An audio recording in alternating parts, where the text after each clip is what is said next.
पूरी हो जाए, वो अपनी एनर्जी को मिनिमाइज करे, क्योंकि जिसके साथ एनर्जी ज़्यादा होगी वो उतना ही रिएक्टिव होगा।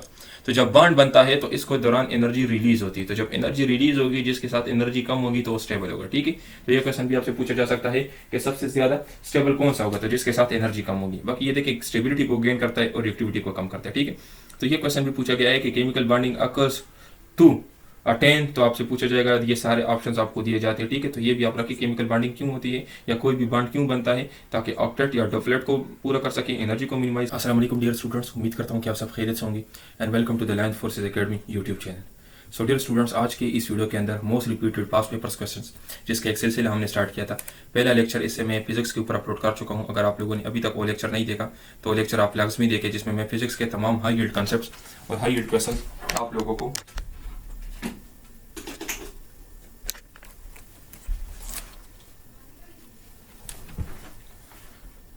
सो देखिए स्टूडेंट्स, इससे पहले लेक्चर में मैं फिजिक्स के तमाम क्वेश्चंस अपने यूट्यूब वीडियो पे अपलोड कर चुका हूँ। फिजिक्स के ऊपर मैंने वीडियो बनाई थी जिसमें मैंने फिजिक्स के हाई यील्ड क्वेश्चंस को एक्सप्लेन किया था। अगर आप लोगों ने अभी तक वो वीडियो नहीं देखी तो लाजमी देखें। AFNS के ऊपर अभी तक तकरीबन मैं 7 से 8 लेक्चर्स अपलोड कर चुका हूँ, जिसमें मैंने वर्बल, नॉन वर्बल और इसी तरीके से फिजिक्स और इंग्लिश और पास्ट पेपर सब कुछ एक्सप्लेन किया है।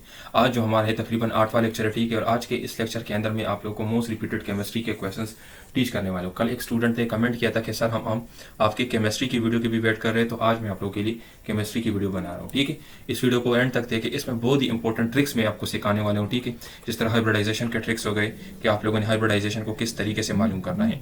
इसी तरीके से अगर कोई भी आयन आपको दिया जाए तो उसका हाइब्रिडाइजेशन आप लोगों ने किस तरीके से बताना है। कोई भी कंपाउंड आपको दिया जाए तो उसकी हाइब्रिडाइजेशन आप लोगों ने किस तरीके से बतानी है। ये आपके टेस्ट का मोस्ट इंपॉर्टेंट टॉपिक है, मोस्ट इंपॉर्टेंट टॉपिक है, और ये बार बार आपसे पूछा जाता है आपके इनिशियल टेस्ट में। ठीक है, तो इसी को हम आज के वीडियो में डिस्कस करेंगे। बाकी आप में से मैक्सिमम लोग मुझे जानते होंगे, मेरा नाम है doctor Sadeed Ehsan, army medical college से क्वालिफाइड और PMA 144 रैंक से। ठीक है, तो इंशाल्लाह जो चीज़ें भी मैं आपको पढ़ाऊंगा बेहतरीन तरीके से पढ़ाऊंगा, किसी चीज़ की कमी नहीं होगी आपको। ठीक है, और आप बेहतर जानते हो कि हम आपसे और आपकी तरह के बहुत सारे टेस्ट क्वालिफाई कर चुके हैं, तो इंशाल्लाह जो चीज़ें मैं पढ़ाऊंगा उससे बेहतर आपको पूरे यूट्यूब पर कोई नहीं पढ़ा सकता, क्योंकि यूट्यूब पर तो टीचर्स नहीं है, वो तो यूट्यूबर्स है, वो तो जस्ट अपने व्यूज़ के लिए चीज़ें कर रहे हैं। और हमारी तो ऑलरेडी अल्हम्दुलिल्लाह एक वेल एस्टेब्लिश एकेडमी है, लैंड फोर्सेज एकेडमी के नाम से, जहाँ से हम बहुत सारे पैसे कमा रहे हैं। तो हमें यूट्यूब की कमाई की ज़रूरत नहीं है, और मैंने अपने यूट्यूब चैनल पर एड्स भी बंद की हुई है। जस्ट मैं आप लोग की गाइडेंस के लिए कर रहा हूँ। इतने बिजी स्केड्यूल के बावजूद भी मैं कम से कम 3 से 4 घंटे इस वीडियो को देता हूँ, क्योंकि पहले इस टॉपिक को स्टडी करना पड़ता है, फिर ट्रिक्स बनाने पड़ते हैं और फिर आप लोग को एक्सप्लेन करने पड़ते हैं। तो आप लोगों से एक ही रिक्वेस्ट है कि इस वीडियो को लाजमी लाइक करें और इसको शेयर करें अपने दोस्तों के साथ और अपने ग्रुप्स में। ठीक है, लाजमी लाइक करें, क्योंकि हम आपके लिए इतना करें तो जस्ट आप लाइक करें ताकि ये वीडियो ज़्यादा से ज़्यादा लोगों तक पहुँच सके। ठीक है, सो डियर स्टूडेंट्स, इस वीडियो को लाजमी लाइक करें। अभी तक अगर किसी ने नहीं की तो शाबाश, अभी इस वीडियो को लाइक कर ले। ठीक है, सो देखिए डियर स्टूडेंट्स, सबसे पहले आप लोग को रजिस्ट्रेशन से रिलेटेड पता है, हर वीडियो में मैं बताता हूँ 10 आखिरी तारीख है। ठीक है, जो हमारे स्टूडेंट्स हैं तो उन्होंने 9 तारीख को रजिस्ट्रेशन करनी है। ठीक है, 9 अगस्त को रजिस्ट्रेशन कर ले, 8 या 9 को, या जिन फीमेल्स ने हमसे तैयारी करनी है तो वो 8 या 9 अगस्त को कर ले। क्यों करेंगे? क्योंकि एक तो उनको टाइम ज़्यादा मिल जाएगा तैयारी के लिए। ठीक है, टाइम ज़्यादा मिल जाएंगे, दूसरे क्वेश्चन भी आ जाएंगे। जब आपसे पहले लड़कियाँ टेस्ट देके आएगी तो हमारे पास वो क्वेश्चन भी आ जाएंगे, तो उनको हमारा अपना एक तरीका होता है, हमारा अपना एक स्केड्यूल होता है, उसके हिसाब से हम पढ़ते हैं, तो फिर उससे हमारे एकेडमिक के काफ़ी सारे क्वेश्चन रिपीट हो जाते हैं। ये नहीं कि बस क्वेश्चन हमें मिले तो हम उनको याद कर लेंगे, वो नहीं आती, लेकिन हमारा अपना एक तरीकेकार है कि उसको कैसे स्टडी करना है, तो वहाँ से हमारे पास क्वेश्चन रिपीट हो जाती है। ठीक है, बाकी सेंटर आपने कौन सा सेलेक्ट करना है, तो जो सेंटर आपके करीब है आप उस सेंटर में अप्लाई करें। ठीक है, फिर उसके बाद देखिए स्टूडेंट्स, टेस्ट का पैटर्न आपको पता है। आपके टेस्ट के अंदर ये 4 पोर्शन होते हैं, हर वीडियो में मैं बताता हूँ, वर्बल, नॉन वर्बल, एकेडमिक और पर्सनालिटी टेस्ट। ठीक है, टेस्ट जो है तकरीबन 19 या 20 अगस्त से स्टार्ट होने वाले। ठीक है, 19 या 20 अगस्त से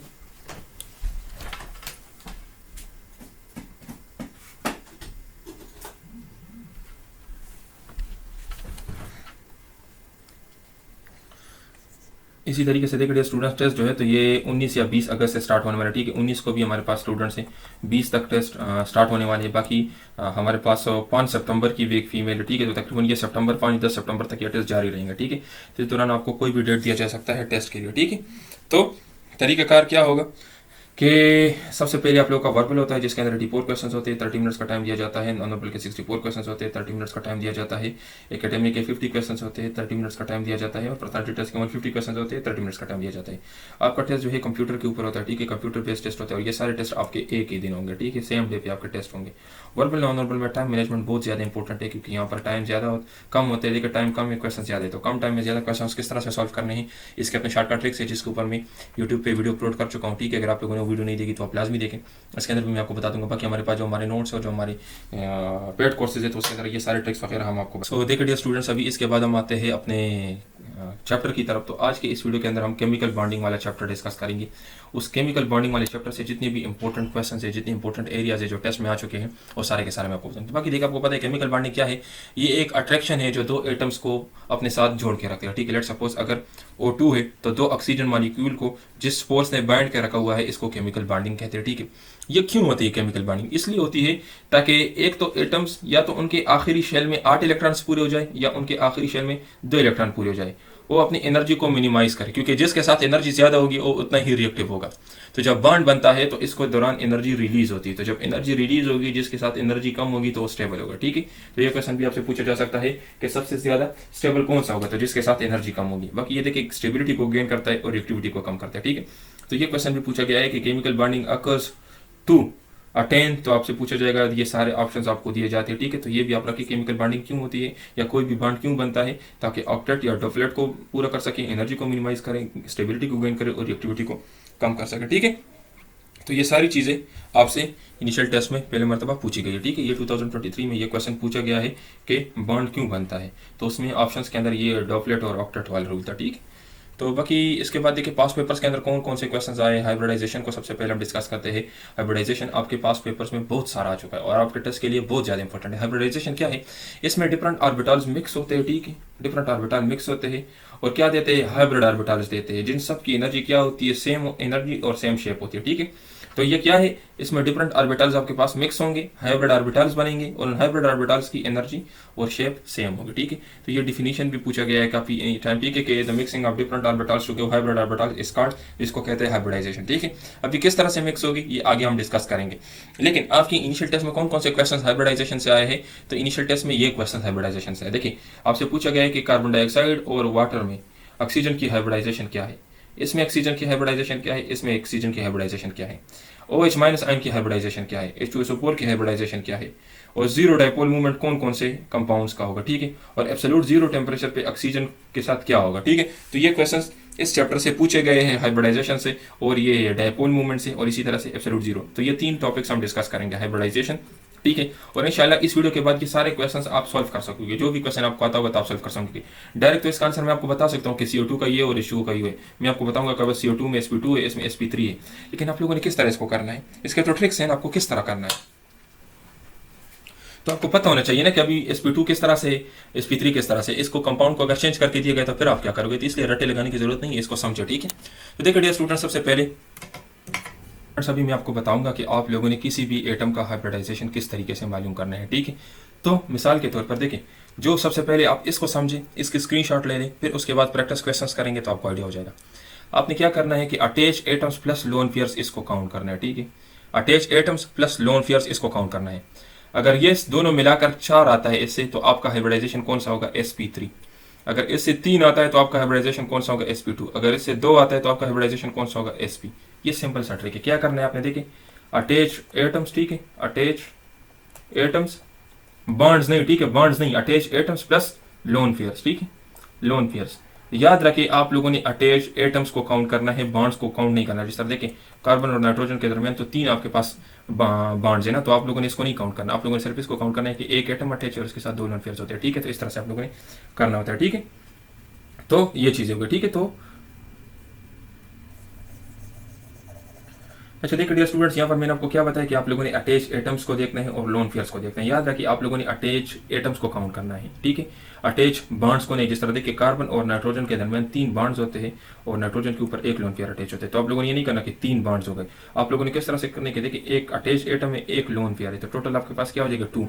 तो 2 है तो आपके पास यहाँ पे देखिए क्या है? sp, ठीक है। तो इस तरह से आप लोगों ने करना है, ठीक है। तो नाइट्रोजन की हाइब्रिडाइजेशन क्या हो जाएगी? sp। तो आप लोगों ने अटैच एटम्स को काउंट करना है और लोन पेयर्स को, अटैच बॉन्ड्स को काउंट नहीं करना। अभी देखिए, मैं यहाँ पर मैंने एग्जांपल्स भी दिए हैं।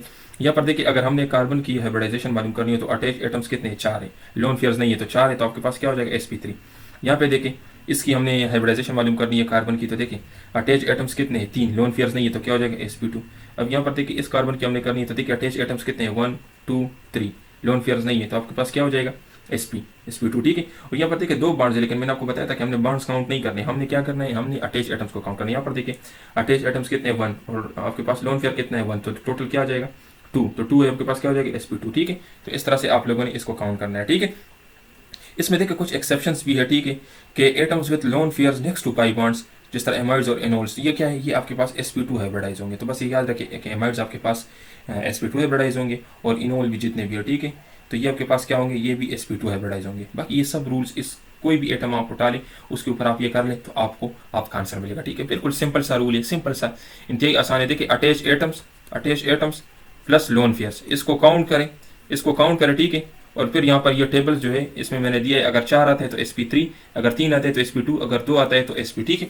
अभी हम कुछ पास पेपर्स के क्वेश्चंस को सॉल्व करेंगे, ठीक है। अब यहाँ पर देखिए ये भी मैंने दिया है, तो यहाँ पर देखिए अटैच एटम्स कितने हैं 2, लोन पेयर्स कितने हैं 2, तो टोटल हमारे पास क्या हो जाएगा 4, अगर ये 4 है तो ये क्या हो जाएगा sp3।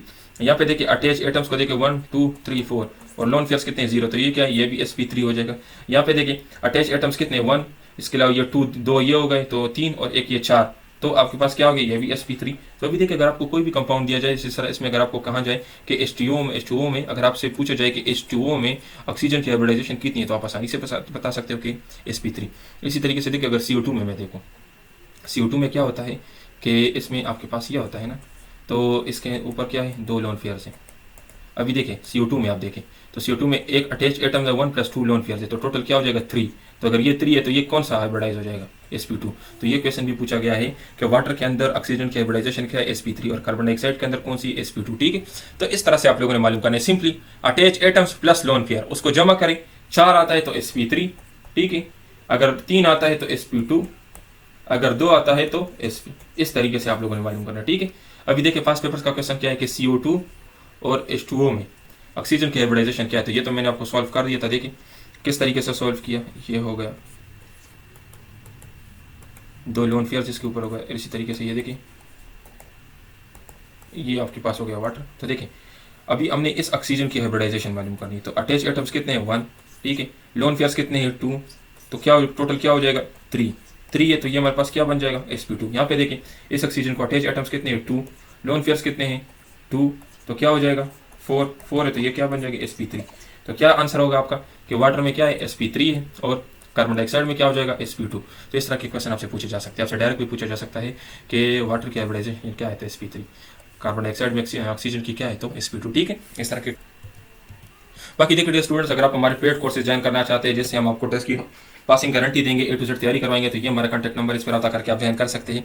हमारा जो क्रैश कोर्स है उसके हम आपसे 5500 फीस लेंगे। इसमें हम क्या देंगे, इसमें हम आपको नोट्स देंगे, प्लस इसमें हम आपको तैयारी करवाएंगे, ऑनलाइन क्लासेस लेंगे, ठीक है। इसमें हम आपको नोट्स देंगे प्लस ऑनलाइन तैयारी होगी और टीचर सपोर्ट भी आपको मिलेगा, टीचर आपको गाइड करेगा। इसी तरीके से अगर आप हमारे सिर्फ नोट्स बाय करना चाहते हैं तो 3500 के हम आपको नोट्स देंगे, इसमें हम आपको नोट्स देंगे प्लस टीचर सपोर्ट मिलेगा जो आपको गाइड करेगा कि आप लोगों ने नोट्स से तैयारी किस तरह से करनी है।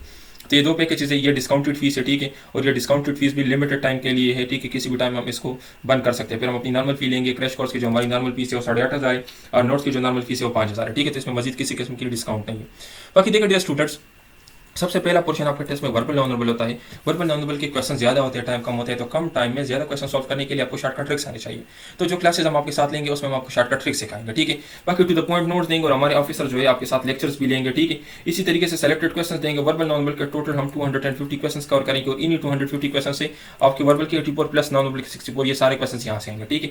इसी तरीके से ये आपका मेरिट डिसाइड करेगा, क्योंकि अगर ये क्वेश्चन आपने 100% करेक्ट कर लिए और एकेडमिक के 50 क्वेश्चन में अगर आप लोगों ने सपोज 40 भी करेक्ट कर लिए तो आपका नाम मेरिट में आ सकता है। लेकिन अगर आपने यहाँ पर बहुत सारे क्वेश्चन गलत कर लिए तो फिर आपके मेरिट में आने के कोई चांसेस नहीं है, ठीक है, क्योंकि मेरिट काफी ज्यादा होता है और मेरिट में आने के लिए ये चीजें तो आप लोगों ने 100% ठीक करनी होती है, ठीक है। और यही आपका मेरिट डिसाइड करेंगे। तो जो हम आपको 250 क्वेश्चन देंगे उसी से आपका सब कुछ कवर हो जाएगा, ठीक है। बाकी देखिए डियर स्टूडेंट्स, उसके बाद देखिए ये हमारे नोट्स है, ये हमारे नॉन वर्बल के है, ठीक है, ये हमारे वर्बल के है और ये हमारे पर्सनालिटी टेस्ट के है। तो अगर आप हमारे सिर्फ नोट्स लोगे तो हम आपको इसके अंदर ये 3 नोट्स देंगे प्लस एकेडमिक के नोट्स भी देंगे। अगर आप हमारे क्लासेस को ज्वाइन करोगे तो इसके ऊपर हम लेक्चर्स भी लेंगे और फिर आपको नोट्स भी देंगे। बाकी देखिए एकेडमिक क्या है, तो एकेडमिक के अंदर पूरे एफएससी का कोर्स इंक्लूडेड है। आपके एकेडमिक के अंदर टोटल एमसीक्यूज कितने 50 एमसीक्यूज है, ठीक है, और चैप्टर्स आपके एफएससी में कितनी तकरीबन 80 से ज्यादा है। तो आप मुझे बताएं कि 80 चैप्टर्स 50 एमसीक्यूज के लिए पढ़ना क्या पॉसिबल है। और लेट्स सपोज अगर आपने कवर कर लिए तो आपको क्या पता कि एमसीक्यूज कैसे आएगा, किस तरीके से कवर करना है। जिस तरह देखिए केमिकल बॉन्डिंग में मैंने यहाँ पर आपको इस वीडियो के अंदर केमिकल बॉन्डिंग से जितने भी इंपॉर्टेंट एरियाज थे वो कवर कर ली। तो केमिकल बॉन्डिंग तो बहुत बड़ा चैप्टर, लेकिन यहाँ पर मैंने 3 टॉपिक सिर्फ आपको करवाए क्योंकि इसी से एमसीक्यूज आते हैं। तो इस तरीके से आपको क्या पता कि कौन से एमसीक्यूज आ रहे हैं, कौन से एमसीक्यूज नहीं आ रहे। तो हम आपको जो तैयारी करवाएंगे उससे आपका सब कुछ कवर होगा और ये सबके लिए मुश्किल होगा, ठीक है, क्योंकि किसी को एफएससी का कोर्स नहीं था। तो अगर आपने यहाँ पर 45+ MCQs करेक्ट कर ली तो मैं अभी से आपको कह रहा हूँ कि आप 100% मेरिट पे आ जाएगी, ठीक है। और बाकी जो तैयारी मैं आपको करवा रहा हूँ इसको आप पूरे यूट्यूब के साथ कंपेयर कर ले, जो भी आपको कह रहा है कि हम आपको तैयारी करवाएंगे, मेरी वीडियो देखे और उनकी वीडियो देखे आपको पता चल जाएगा कि कौन आपको सही तरीके से तैयारी करवा सकता है, ठीक है। और बाकी आप लोगों ने स्मार्ट स्टडी करनी है, बुक्स वगैरह छोड़ दे, जो हम आपको देंगे नोट्स या जो हम आपको तैयारी करवाएंगे इसी के आप सब कुछ कवर हो जाएगा, ठीक है। तो देखिए डियर स्टूडेंट्स, ये हमारे नोट्स है, ठीक है, एकेडमिक के। तो अगर कोई नोट्स लेना चाहते हैं तो 3500 चार्ज करेंगे, अगर कोई कंप्लीट तैयारी करना चाहते हैं तो 4500 लेंगे, और टेस्ट की 100% हम उनको गारंटी देंगे। ये हमारा कॉन्टैक्ट नंबर, इस पर रब्ता करके आप हमारे कोर्स को बाय कर क्वेश्चन आपसे पूछे जा सकते हैं। देखिए अभी तो हमने एटम का मालूम कर लिया। अभी अगर कोई कंपाउंड आपको दिया जाए या कोई भी आयन आपको दिया जाए और आपसे पूछा जाए कि इसकी हाइब्रिडाइजेशन क्या है, तो वो आप लोगों ने किस तरीके से मालूम करनी है उसका मैं अभी आपको ट्रिक बताने जा रहा हूँ, ठीक है। तो इस ट्रिक को भी आप लोग समझे। देखिए आप लोगों ने क्या करना है कि आप लोगों ने वैलेंस इलेक्ट्रॉन्स को टेबल के साथ कंपेयर करना है। किस तरीके से? सबसे पहले आप लोगों ने तमाम वैलेंस इलेक्ट्रॉन्स जितने भी है उसको मालूम करना है कि इस एटम के अंदर वैलेंस इलेक्ट्रॉन्स कितने हैं, ठीक है, आखिरी शेल में इलेक्ट्रॉन्स कितने हैं, ठीक है, टोटल इलेक्ट्रॉन्स आखिरी शेल में कितने हैं।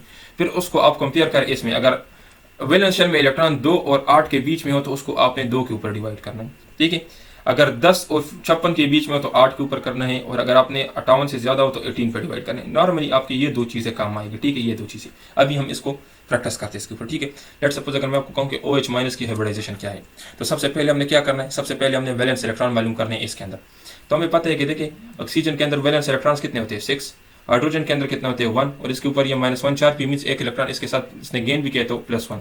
तो हमारे पास इससे क्या आ जाएगा 8 आ गया, ठीक है। 8 आ गया तभी आपको मैंने टेबल में बताया था कि अगर 2 और 8 के बीच में आंसर आपका है तो आपने क्या करना है 2 पे डिवाइड करना है, ठीक है। तो हम इसको क्या करेंगे 2 पे डिवाइड कर लेंगे। तो 8 को अगर आप 2 पे डिवाइड करें तो 4 आ जाएगा। तो देखिए 4 आ गया। तो अगर 4 है तो 4 आपके पास क्या था sp3 था ना, तो H माइनस की हाइब्रिडाइजेशन क्या हो जाएगी sp3, ठीक है। कैसे मालूम करना है? सबसे पहले आप लोगों ने वैलेंस इलेक्ट्रॉन्स मालूम करना है कि टोटल वैलेंस इलेक्ट्रॉन्स कितने हैं, ठीक है। वैलेंस इलेक्ट्रॉन्स आप लोगों ने मालूम कर ली तो फिर क्या करना है, फिर आप लोगों ने उसको टेबल के साथ कंपेयर करना है, या सिंपली आप ये लोग ये टेबल याद कर ले, ठीक है। अगर वैलेंस इलेक्ट्रॉन्स 2 और 8 के बीच में हो तो 2 पे डिवाइड करना है, अगर 10 और 56 के बीच में तो 8 पे करना है, अगर 58 से ज्यादा तो 18 पे। सिंपली आपके टेस्ट में जो क्वेश्चन आता है ना वो आपको इन 2 से दिया जाता है, ठीक है। तो आप याद रखें कि अगर 2 और 8 के बीच में हो तो हमने क्या करना है 2 पे डिवाइड करना है, अगर 10 और 56 के बीच में हो तो हमने क्या करना है इसको 8 पे डिवाइड करना है। अक्सर ये चीज़ें आपको इनिशियल टेस्ट में दी जाती है, ठीक है। ये 58 इतने ज़्यादा इलेक्ट्रॉन्स तो नहीं दिए जाते आपको टेस्ट में, ठीक है। तो इस तरह की चीज़ें आपको इनिशियल टेस्ट में दिए जाते हैं। ये भी हमने कर लिया। अभी नेक्स्ट क्वेश्चन आपका क्या है कि H2SO4 की हाइब्रिडाइजेशन आप लोगों ने मालूम करनी है, ठीक है। तो H2SO4 की हाइब्रिडाइजेशन कैसे मालूम करेंगे? देखिए 2 हाइड्रोजन एटम थे तो उनके वैलेंस शेल में इलेक्ट्रॉन कितने हो गए 2, सल्फर के कितने हो गए 6, ठीक है। फिर उसके बाद देखिए ऑक्सीजन के कितने वैलेंस इलेक्ट्रॉन होते हैं 6, टोटल 4 ऑक्सीजन एटम थे तो 4 स्क्वायर ले लेंगे, तो इसके वैलेंस इलेक्ट्रॉन में टोटल कितने आ जाएंगे 32। क्योंकि हमें पता है कि ये हमने क्या करना है इसको 8 पे डिवाइड करना है, ठीक है। तो आप 32 को 8 पे डिवाइड कर ले तो आपके पास क्या आ जाएगा 4। तो अगर 4 आ रहा है तो आपके पास कौन सी हाइब्रिडाइजेशन हो गई sp3 हाइब्रिडाइजेशन, ठीक है। तो इस तरीके से आप लोगों ने सॉल्व करना है। क्या किया हमने यहाँ पे, सबसे पहले हमने वैलेंस इलेक्ट्रॉन को मालूम कर लिया। देखिए एक वैलेंस इलेक्ट्रॉन होता है हाइड्रोजन का, ठीक है। 2 हाइड्रोजन है तो इट मीन्स के 2 वैलेंस इलेक्ट्रॉन हो जाएंगे। यहाँ पर सल्फर के वैलेंस इलेक्ट्रॉन्स कितने होते हैं 6, ऑक्सीजन के कितने होते हैं 6, और टोटल 4 ऑक्सीजन एटम में तो 4 ये स्क्वायर हम ले लेंगे, तो इससे हमारे पास आ जाएगा 32। क्योंकि 32 हमारे पास 10 और 56 के बीच में आ रहा है तो इसको हम डिवाइड करेंगे 8 पर, तो इससे हमारे पास आएगा 4 कौन सा sp3 हाइब्रिडाइजेशन। तो इस तरीके से मालूम करना। ये क्वेश्चन सारे आ चुके हैं, ठीक है। H2SO4 क्या है? H2SO4 एक एसिड है, ठीक है, इनऑर्गेनिक एसिड है। अच्छा डायपोल मूवमेंट, तो डायपोल मूवमेंट किस लिए हम यूज़ करते हैं? ये पोलरिटी को मेजर करने के लिए यूज़ करते हैं। ये 2022 में ये क्वेश्चन आया था कि डायपोल मूवमेंट हम किस लिए यूज़ करते हैं। इसी तरीके से ये एक वेक्टर क्वांटिटी है, इसकी डायरेक्शन पॉजिटिव से नेगेटिव चार्ज की तरफ होती है, ठीक है। इसका फार्मूला जो है तो अभी आर्मी मेडिकल कॉलेज का टेस्ट में भी पूछा गया है और ये 2023 में भी पूछा गया है कि डायपोल का मूवमेंट का फार्मूला क्या है, चार्ज इंटू मूवमेंट टाइम, ठीक है। इसी तरीके से इसकी यूनिट क्या है डीबे है, 1 डीबे किसके बराबर है 3.34 मल्टीप्लाई बाय 10⁻30 कूलम, ठीक है, इसके बराबर है। बाकी नॉन पोलर मॉलिक्यूल्स जितने भी होंगे ये बहुत इंपॉर्टेंट पॉइंट है और इसके ऊपर काफी MCQs पूछे गए हैं और आपसे पूछे जा सकते हैं। उनका डायपोल मूवमेंट क्या होगा 0 होगा। अभी नॉन पोलर मॉलिक्यूल कौन से? CH4 एक नॉन पोलर मॉलिक्यूल है ना, तो अगर आपसे पूछे कि dipole movement of CH4 is greater than water, less than water, या CH4 has no dipole movement, तो जाहिर सी बात है CH4 एक नॉन पोलर मॉलिक्यूल है तो इसका जो डायपोल मूवमेंट नहीं होगा ना। तो ये नहीं कि आपने ये लाइन याद कर ली, आपसे इस तरह के टेक्निकल क्वेश्चन पूछे जाते हैं, ठीक है। इसी तरीके से देखें इसके थ्रू हम ज्योमेट्री भी मालूम करते हैं, ठीक है, शेप भी मालूम करते हैं, आयनिक कैरेक्टर भी मालूम करते हैं, ठीक है। तो ये क्वेश्चन भी पूछे गए हैं कि dipole movement is used to assess the geometry of molecule और आयनिक कैरेक्टर, ठीक है। तो देखिए dear students species with 0 dipole movement ये क्वेश्चन पूछा गया है, ठीक है, 2023 में। तो देखिए जितने भी आपको दिख रहे हैं ना ACl3 CH4 ये सारे आपके पास नॉन पोलर मॉलिक्यूल्स है, ठीक है। ये तो पोलर नहीं है ना, अगर ये नॉन पोलर मॉलिक्यूल है तो इसकी हाइब्रिडाइजेशन क्या हो जाएगी 0 हो जाएगी, ठीक है। क्यों? क्योंकि देखिए अगर हम ACl3 को बना लेना तो ये कुछ इस तरह से हो जाएगा। तो इसमें सारे साइड जितने भी है ना तो ये क्या करेंगे, ये पॉजिटिव से नेगेटिव की तरफ होते हैं, पॉजिटिव से नेगेटिव तरफ इसका डायरेक्शन होता है, ये एक दूसरे को कैंसिल कर लेंगे, तो इसलिए ये नॉन पोलर। इसी तरह अगर हम CH4 को बनाए ना, तो इस तरह से CH4 बनता है, तो ये सारे साइड्स एक दूसरे को कैंसिल करेंगे, ये सारे चार्जेस और फोर्सेज एक दूसरे को कैंसिल करेंगे, तो इसलिए ये नॉन पोलर मॉलिक्यूल है, ठीक है। इसी तरीके से species with zero dipole movement, ये जीरो डायपोल मूवमेंट का अक्सर आपसे पूछे जाते हैं। तो यहाँ पे देखिए डियर स्टूडेंट, आपको पता है कि CCl4 आपके पास क्या है, ये एक नॉन पोलर मॉलिक्यूल है। अगर नॉन पोलर मॉलिक्यूल है तो इसका डायपोल मूवमेंट क्या होगा, इसका डायपोल मूवमेंट जीरो होगा, ठीक है। इस तरीके से देखिए CO2 has zero dipole movement while H2O has dipole movement, क्यों, तो इसकी रीजन पूछी गई थी। तो CO2 आपके पास एक लीनियर मॉलिक्यूल है, ठीक है। CO2 क्या है, एक लीनियर मॉलिक्यूल है, वाटर बेंड मॉलिक्यूल है। किस तरीके से देखिए, ये हमारे पास इस तरह से होता है, ठीक है, ये हमारे पास पॉजिटिव चार्ज है, ये नेगेटिव, इसके ऊपर नेगेटिव, तो इसकी डायरेक्शन कैसे होती है, पॉजिटिव से नेगेटिव की तरफ। तो देखिए ये वाला फोर्स इस फोर्स को कैंसिल कर लेगा। वाटर की हमारे पास शेप किस तरह से होता है, ठीक है, वाटर की शेप हमारे पास इस तरह से होती है, ठीक है। तो इसमें क्या होता है कि इसकी तरफ होता है, ठीक है, इसकी डायरेक्शन इसकी तरफ होती है, इसके लोन फेज होती है, तो इसलिए ये एक दूसरे को अट्रैक्ट नहीं कैंसिल नहीं कर सकती ये फोर्सेस। तो CO2 हमारे पास लीनियर है, लीनियर क्या स्ट्रेट है, और ये बेंट है, तो इसलिए हाइड्रोजन बेंट है, इसलिए इसकी डायपोल मूवमेंट है। जबकि आपके पास जो कार्बन डाइऑक्साइड ये एक लीनियर मॉलिक्यूल है, तो इसलिए इसकी हमारे पास डायपोल मूवमेंट नहीं है, ठीक है। Absolute zero temperature, absolute zero temperature भी अक्सर पूछा गया है, ये वैल्यू आपसे पूछी जाती है, ठीक है, -273.15 डिग्री, ठीक है। ये क्वेश्चन आपसे पूछा जाता है कि एब्सोल्यूट जीरो की टेम्परेचर क्या है, और एब्सोल्यूट जीरो पे आपके पास हर तरह की मोशन क्या होती है, स्टॉप हो जाती है, ठीक है, हर तरह की मोशन स्टॉप हो जाती है। ये दो बातें आप याद रखें, एक इसकी वैल्यू आप याद रखें कि इसकी वैल्यू क्या है, -273.15, ठीक है। दूसरा, अगर ये आपसे पूछे 0 केल्विन डिग्रीज में सेल्सियस में इतना है, ठीक है, और फ़ारेनहाइट में -460 है, तो ये तीन तरह के पूछे जा सकते हैं। तो अगर लेट्स सपोज आपसे पूछे कि -273.15 केल्विन, तो ये नहीं, आपका आंसर केल्विन नहीं होगा, ये आपके पास क्या है, ये आपके पास सेल्सियस में, ठीक है। केल्विन कितना है, 0 केल्विन, 0 केल्विन है, सेंटीग्रेड में आपके पास ये है, और ये फ़ारेनहाइट में आपके पास, ठीक है। तो ये चीज़ आप याद रखें कि 0 केल्विन -273.15 डिग्री से ये अक्सर ये वाली वैल्यू पूछी जाती है, ठीक है। ये जो वैल्यू है ना, ये अक्सर काफ़ी मरतबा पूछी गई है, ठीक है, इनिशियल टेस्ट में। तो ये क्वेश्चन आपसे पूछा जा सकता है, और इसमें क्या होता है, हर तरह की मोशन स्टॉप हो जाती है। तो इनिशियल टेस्ट में क्वेश्चन किस तरह से पूछा गया है कि एब्सोल्यूट जीरो टेम्परेचर पे ऑक्सीजन मॉलिक्यूल में कौन सी मोशन होगी, transitional motion, linear motion, orbital motion. तो आपका आंसर क्या होगा कि नो मोशन, सारे मोशन क्या हो जाते हैं, सीज हो जाते हैं, ठीक है, कोई मोशन नहीं होती एब्सोल्यूट जीरो पे, ठीक है। तो ये हो गए आपके केमिकल बॉन्डिंग से इंपॉर्टेंट MCQs। बाकी देखिए डियर स्टूडेंट्स, अभी आप लोग अगर हमारे पेड कोर्सेज को ज्वाइन करना चाहते हैं तो हमारे पास पेड कोर्सेज भी अवेलेबल है। अगर आप लोगों ने हमारे सिर्फ नोट्स बाय करने हैं कर सकते हैं, ठीक है। थैंक यू डियर स्टूडेंट्स, अपना बहुत ख्याल रखें।